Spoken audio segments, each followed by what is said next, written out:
आज हम मुंशी प्रेमचंद की एक ऐसी कहानी की दुनिया में चलेंगे जो एक बहुत पुराना लेकिन कह सकते हैं हमेशा काम का सवाल उठाती है कि जब दोस्ती और न्याय आमने सामने आ जाए तो जीत किसकी होनी चाहिए। यही वो कश्मकश है जिससे इस कहानी के किरदार गुजरते हैं। एक ऐसा सवाल है जो किसी को भी गहरे सोच में डाल सकता है। तो कहानी की शुरुआत होती है दो जिगरी दोस्तों से, अलगू चौधरी और जुम्मन शेख। इनकी दोस्ती इतनी गहरी थी, इतनी पक्की कि पूरे गांव में लोग उनकी मिसालें दिया करते थे। मतलब उनका रिश्ता सिर्फ दोस्ती का नहीं था, बल्कि भरोसे और अपनेपन की एक मजबूत बुनियाद पे टिका था।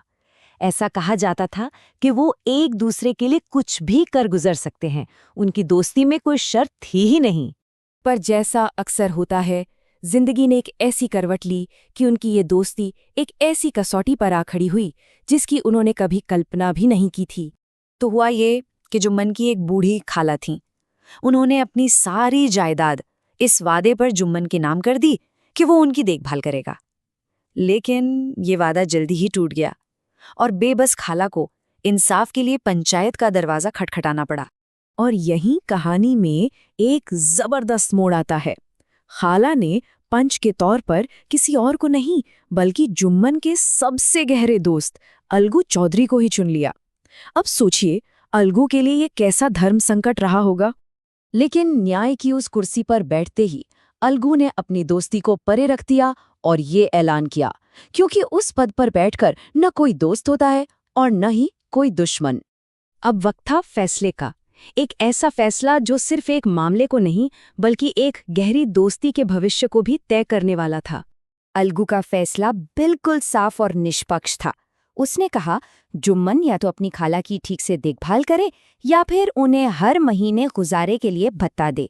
यहाँ सबसे दिलचस्प बात ये थी कि जुम्मन को पूरा यकीन था कि उसका दोस्त, उसका जिगरी यार उसी के हक में बोलेगा।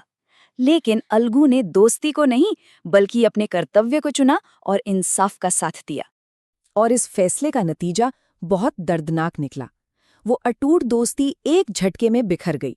जुम्मन के दिल में दोस्ती की जगह कड़वाहट और दुश्मनी ने ले ली थी। पर कहानी यहीं खत्म नहीं होती। किस्मत का खेल देखिए, कुछ वक्त बाद पासा बिल्कुल पलट जाता है। अब अलगू चौधरी एक पंचायत के सामने खड़ा है और इस बार पंच की कुर्सी पर कोई और नहीं बल्कि जुम्मन शेख बैठा है। सबके मन में अब यही एक सवाल था, क्या जुम्मन इस मौके का फायदा उठाकर अलगू से अपना बदला पूरा करेगा? क्या दुश्मनी न्याय पर हावी हो जाएगी? लेकिन उस कुर्सी पर बैठते ही जुम्मन को भी उसी जिम्मेदारी का एहसास हुआ जो कभी अलगू को हुआ था। उसे समझ आया कि पंच का आसन किसी भी निजी रिश्ते से बहुत बहुत बड़ा है। उस पद की गरिमा ने जुम्मन के मन को जैसे बदल ही दिया। न्याय करने का भार इतना गहरा था कि उसका अपना गुस्सा, उसकी बदले की भावना सब कहीं पीछे छूट गईं। और फिर वो हुआ जिसकी किसी को उम्मीद नहीं थी। जुम्मन ने बदले की आग को दरकिनार करके पूरी ईमानदारी से न्याय किया और फैसला अलगू चौधरी के हक में सुनाया। यह सिर्फ एक फैसले का अंत नहीं था, बल्कि एक टूटी हुई दोस्ती के फिर से जुड़ने की शुरुआत थी। यहाँ न्याय ने सिर्फ एक विवाद नहीं सुलझाया बल्कि एक रिश्ते को भी बचाया।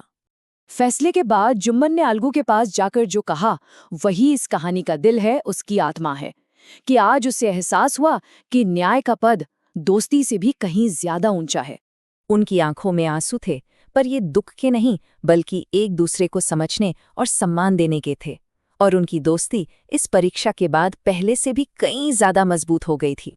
तो ये कहानी हमें इसी एक बड़े सवाल के साथ छोड़ जाती है, क्या जिम्मेदारी के पद में वाकई इतनी ताकत होती है कि वो इंसान के मन का मैल धो दे? क्या न्याय की कुर्सी किसी को भी उसकी निजी भावनाओं से ऊपर उठा सकती है?